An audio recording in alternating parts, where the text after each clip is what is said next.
not-so-anonymous whistleblower is the lone hero in the Northwestern football hazing scandal that cost Coach Pat Fitzgerald his job and reputation.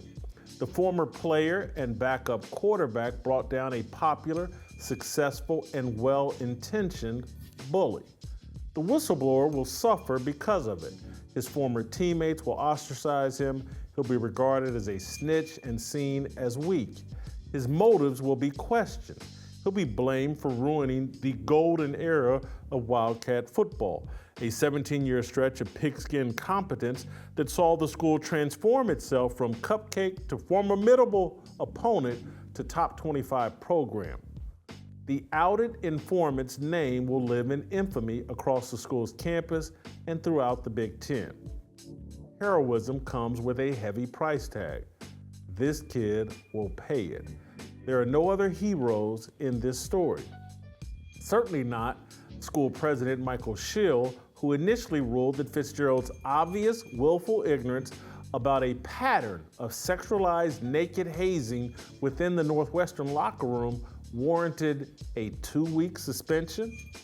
Schill did everything in his power to protect the winningest coach in Northwestern history.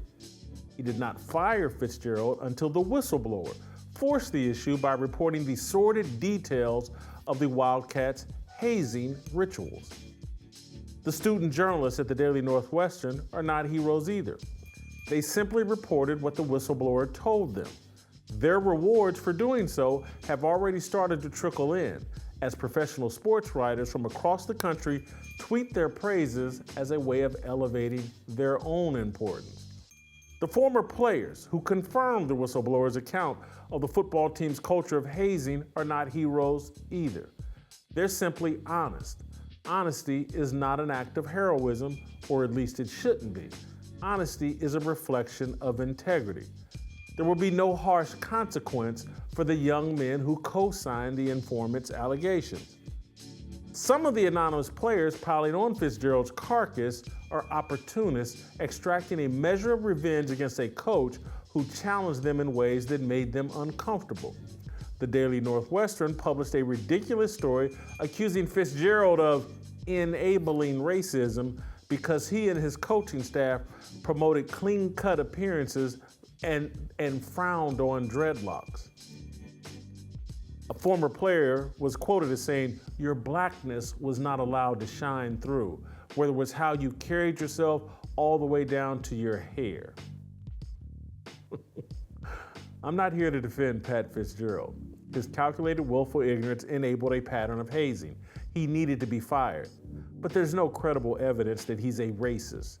There's far more proof that this anonymous player is an idiot who thinks blackness is a hairstyle, not a skin color. Short of Fitzgerald asking players to bleach their skin, there's no way of him stopping someone's blackness from shining through. The former player should worry about his idiocy shining through. But I digress.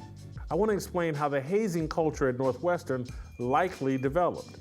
Over the last 35 years, the NCAA, at the behest of the media, has taken consistent action to limit a coach's time with and influence over his or her players.